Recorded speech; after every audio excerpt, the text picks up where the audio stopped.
मेरा नाम है रजत and you are watching India's number one Hindi gay story channel. Aditya और रघु एक ही बाथरूम में थे। आदित्य ने रघु को अपनी बाहों में कसकर जकड़ा हुआ था। रघु बार बार आदित्य से कहना चाह रहा था कि कहीं कोई आ ना जाए, वरना लोग क्या सोचेंगे। आदित्य, जिसे लोगों की परवाह नहीं थी, जो जिंदगी को जीना जानता था, और रघु के साथ आकर उसे एक अलग सा अपनापन लग रहा था। वो सब कुछ भुला बैठा था। उसने शावर चालू किया, बाथरूम का दरवाज़ा लगाया और रघु को अपनी बाहों में जकड़ के रखा। शावर में दोनों भीग रहे थे और आदित्य रघु के पहले गर्दन को चूम रहा था पीछे से, फिर उसकी पीठ को, फिर वो और नीचे जा रहा था कि तभी रघु ने उसे पकड़ लिया और उसे ऊपर खड़ा किया। रघु और आदित्य दोनों एक दूसरे के होंठों को चूम रहे थे। वो प्यार में इस कदर डूबे हुए थे कि सब कुछ भुला बैठे थे। वो बस एक दूसरे की चाहत में खो गए थे। उस दिन पहली बार रघु और आदित्य एक दूसरे के प्यार में इस कदर खोए थे कि उनके प्यार की आवाज़ें उस बाथरूम के दरवाजे के बाहर भी जा रही थीं।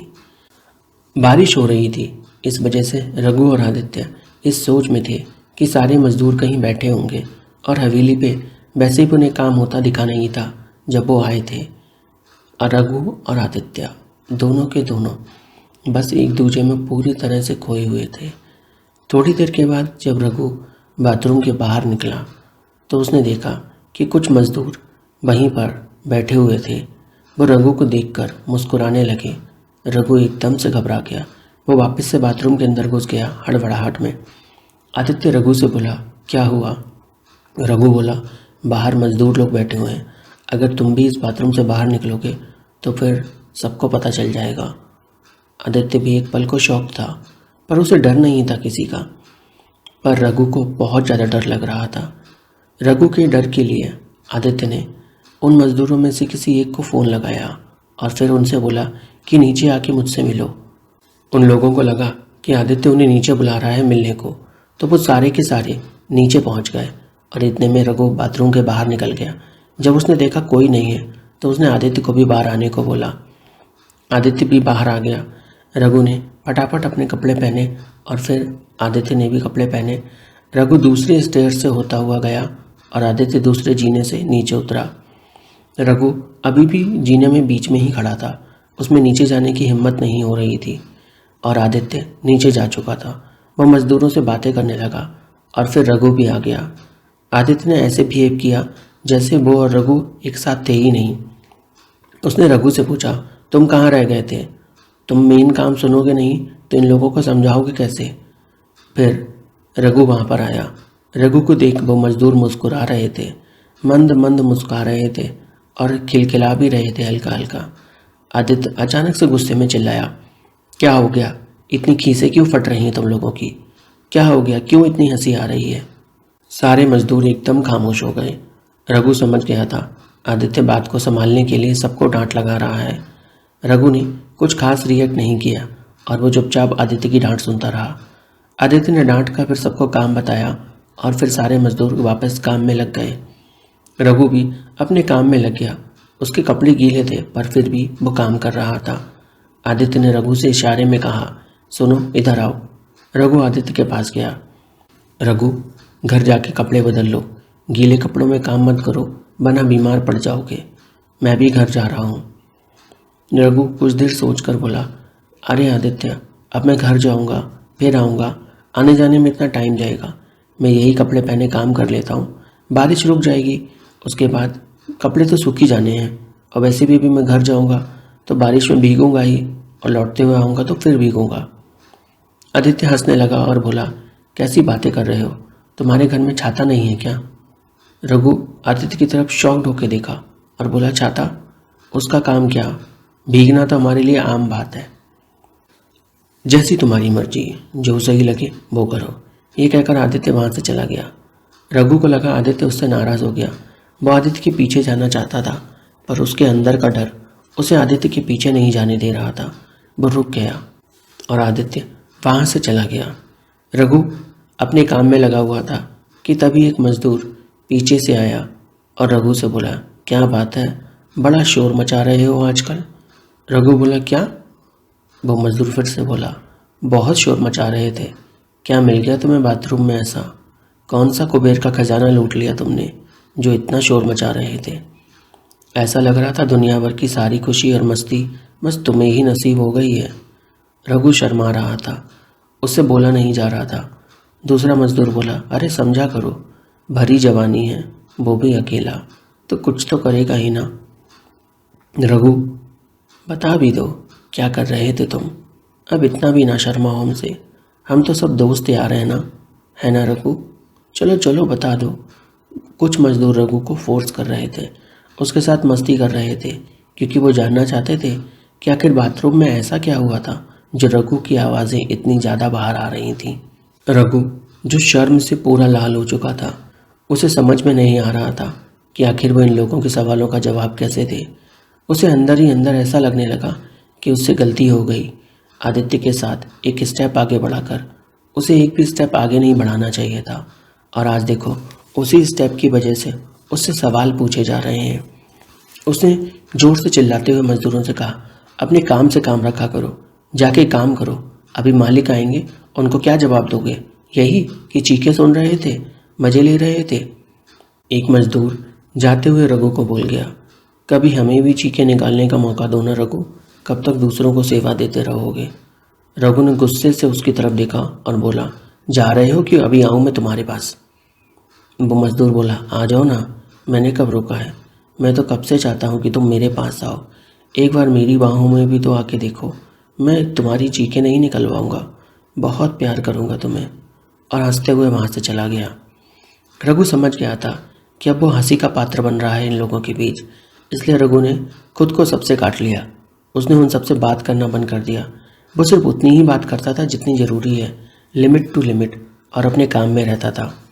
देर रात जब आदित्य हवेली पर देखने आया कि काम कैसा चल रहा है, तो उसने देखा कि रघु कपकपा रहा है बुरी तरह से, और फिर भी काम किए जा रहा है। आदित्य ने रघु का हाथ पकड़ा तो उसे समझ में आया रघु का पूरा बदन तो बुरी तरह से तप रहा था। रघु को बुखार आ चुका था, पर वो फिर भी काम में लगा हुआ था। आदित्य ने रघु से कहा, क्या कर रहे हो तुम? तुम्हें बुखार आया हुआ है और इतने कपकपा भी रहे हो, फिर रुकते क्यों नहीं? घर क्यों नहीं गए तुम अभी तक? रघु बोला, घर इसलिए नहीं गया क्योंकि मुझे काम देर से ख़त्म करना पसंद नहीं। तुम्हारा काम जो मैंने समय पे लिया था वो मैं तुम्हें समय पे ही पूरा करके दूंगा। बुखार का क्या है, आज है कल नहीं रहेगा। आदित्य बुरी तरह से झुंझला उठा। उसने रघु का हाथ पकड़ा और खींचते हुए उसे लेकर गया और जाकर उसे अपनी कार में बिठा दिया। रघु बोला, अरे यार रुक जाओ ना, क्या कर रहे हो, मुझे काम तो करने दो। आदित्य ने कहा, जब तुम्हारे अंदर से तबीयत ठीक नहीं तो तुम काम कैसे करोगे? पहले ठीक तो हो जाओ, उसके बाद तुम्हें जितना काम करना है कर लेना, मैंने तुम्हें रोका नहीं है। रघु बोला, आदित्य एक बात बोलूं, आज से हम थोड़ा दूरी पर रहते हैं। क्या हुआ, कोई बात हुई क्या? बताओ मुझे। नहीं नहीं आदित्य, कोई बात नहीं हुई, बस। आदित्य समझ चुका था कि कुछ तो हुआ है, वरना रघु ऐसे नहीं बोलता। फिर भी आदित्य ने ज़्यादा बात नहीं की। वो रघु को लेकर पहले डॉक्टर के यहाँ गया, रघु को दवा दिलवाई, उसके बाद रघु को रघु के घर पर छोड़ के वापस हवेली पर आ गया। वहाँ जाकर उसने मजदूरों से पूछा कि क्या बात हुई है, कुछ हुआ है क्या रघु के साथ? किसी में इतनी हिम्मत नहीं थी कि आदित्य को कुछ बता सके, क्योंकि किसी को पता भी नहीं था कि आदित्य और रघु ही बाथरूम में एक साथ थे और उन दोनों के ही प्यार की आवाज़ें बाहर तक आ रही थीं। एक मजदूर ने फिर भी हिम्मत जुटाई और बोला, कुछ खास नहीं, बस मैंने थोड़ा सा मजाक कर दिया था रघु के साथ, शायद वो उसी से नाराज़ हो गया। आदित्य उस पर जोर से चिल्लाया, तुम्हें ज़्यादा मस्ती सूझी रहती है, समझ में नहीं आता क्या? वो अपने काम को लेकर कितना सिंसियर है, तुम तो बिल्कुल मूर्ख व्यक्ति लगते हो मुझे। आदित्य की बात सुनकर उस लड़के को गुस्सा आ गया और वो आदित्य पर चिल्ला पड़ा, होश में रह के बात करना, समझे? हमारे गांव में खड़े हो, टांगे तोड़ देंगे तुम्हारी। ये सुनकर आदित्य को गुस्सा आया और वो आगे बढ़ा। उसने उस मजदूर का कॉलर पकड़ लिया और उसके गाल पर एक चोर का हाथ जमाया। वो मजदूर पूरा हिल गया। आदित्य बोला, चल टांगे तोड़ के दिखा। अब तोड़ मेरी टांगे, मैं इधर ही खड़ा हूँ, कर तू क्या कर सकता है। वो मजदूर बुरी तरह से डर गया था। उसे लगा नहीं था कि आदित्य उसके एक थप्पड़ रसीद कर देगा। क्योंकि उसे तो आदित्य बहुत सुलझा हुआ व्यक्ति लग रहा था। आदित्य था तो सुलझा हुआ भी, पर उसे किसी की गलत बात बर्दाश्त नहीं होती थी। उसके बाद मजदूरों ने आदित्य को शांत किया और उस मजदूर से कहा कि वो आदित्य से माफ़ी मांगे। आदित्य ने कुछ नहीं बोला, कार स्टार्ट की और निकल गया वहाँ से। अगले रोज़ जब आदित्य वापस अपनी हवेली की साइट पर आया काम को देखने, तो उसने पाया रघु वहाँ था ही नहीं। उसने बाकी मजदूरों से रघु के बारे में पूछा तो उन्होंने बताया आज रघु आया ही नहीं है। ये जानकर आदित्य को थोड़ा अजीब लगा, क्योंकि रघु अपने काम के प्रति बहुत ज़्यादा लगाव रखता था और आज वो नहीं आया तो ज़रूर इसके पीछे कोई बड़ी बात होगी। आदित्य ने गाड़ी स्टार्ट की और फिर वहाँ से निकल पड़ा रघु से मिलने के लिए। आदित्य काफ़ी स्पीड में कार चला रहा था। वो कुछ ही मिनटों में रघु के घर पर पहुँच गया। अंदर गया, देखा तो रघु खाट पर पड़ा हुआ था। आदित्य को देखते ही रघु अपनी खाट से उठने लगा तो आदित्य ने रघु को खाट पर लेटाया और बोला, अरे अरे कहाँ चल दिए तुम।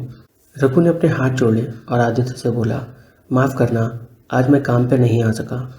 आदित्य ने रघु के हाथ पकड़ लिए और उससे कहने लगा, ये तुम कैसे बिहेव कर रहे हो, ये कैसा अजीब सा व्यवहार है तुम्हारा। तुम मेरे आगे हाथ जोड़ रहे हो, क्या ज़रूरत है तुम्हें ये सब करने की। रघु बोला, आप तो हमारे माई बाप हैं।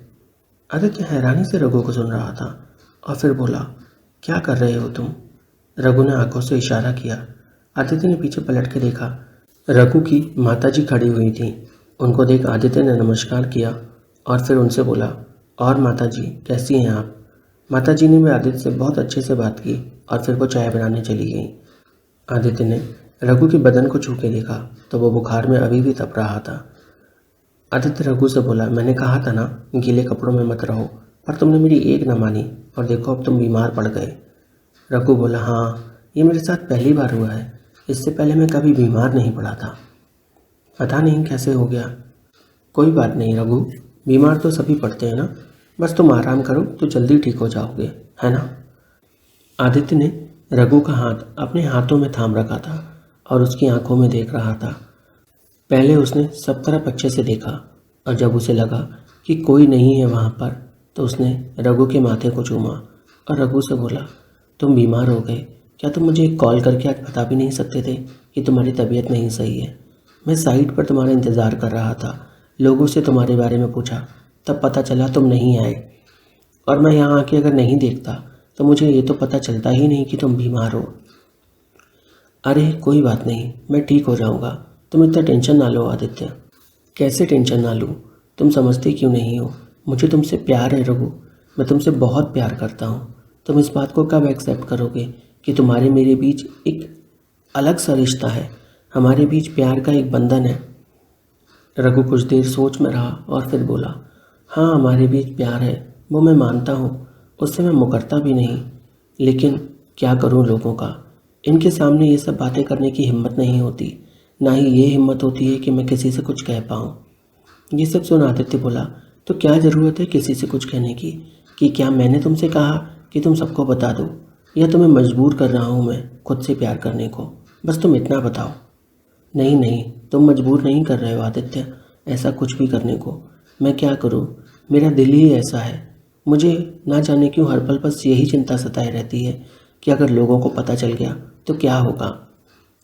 देखो अगर तुम इसी तरह से डरने वाले हो ना रघु, तो ज़िंदगी भर कुछ नहीं होने वाला। इससे बेहतर है कि लोगों को बता ही दो, ताकि तुम्हारे अंदर का सारा डर मिट जाए और उसके बाद तुम और मैं कम से कम कुछ पल तो सही सुकून के तो जिएंगे, और दुनिया की बात रही तो वो हम झेल लेंगे, जो होगा देख लेंगे। एक गहरी सांस लेकर रघु बोला, नहीं आदित्य, हम ऐसा नहीं कर सकते, मेरी बूढ़ी माँ का क्या होगा। चलो अगर मैंने बता भी दिया, गांव में मुझे काम नहीं मिला, मैं तो शहर आ जाऊंगा और फिर मेरी माँ। बात तुम्हारी सही है, आदित्य ने कहा, पर जब तुम शहर आओगे तो माँ को यहाँ क्यों छोड़ोगे, माँ भी तो तुम्हारे साथ शहर ही आके बसेगी ना, और जब हम दोनों हैं तो माँ का ख्याल तो रख लेंगे ना, तुम इतना सोच में क्यों रहते हो। माँ तब तक चाय बना कर ले आई। आदित्य ने चाय पी और रघु को भी चाय पिलाने लगा। माँ बड़े ध्यान से आदित्य को देख रही थी और फिर वो आदित्य के पास आकर बोली, मालिक, आपसे अच्छा इंसान हमने आज तक नहीं देखा। ये सुनकर आदित्य एकदम से शॉक्ड हो गया और उनसे बोला, माता जी, मैं आपके लिए रघु की तरह ही हूँ, आप मुझे मालिक नहीं बेटा ही कहिए। इस पर माताजी बोली, तो फिर तुम मुझे माताजी नहीं मम्मी ही कहो। उसके बाद माताजी वहाँ से चली गईं। रघु और आदित्य साथ में चाय पी रहे थे। उस दिन दोनों लड़के एक दूसरे के साथ ही रहे पूरे दिन। आदित्य एक पल के लिए भी रघु को छोड़कर नहीं गया। वो बस ये चाहता था जल्दी से जल्दी रघु ठीक हो जाए, और उसके बाद वो दोनों यूं ही मिलते रहे और उनके बीच का प्यार यूं ही आगे बढ़ता रहे। कहानी में आगे क्या हुआ जानने के चैनल को सब्सक्राइब करें, वीडियो को लाइक करें, कमेंट करें और हाँ शेयर ज़रूर करें।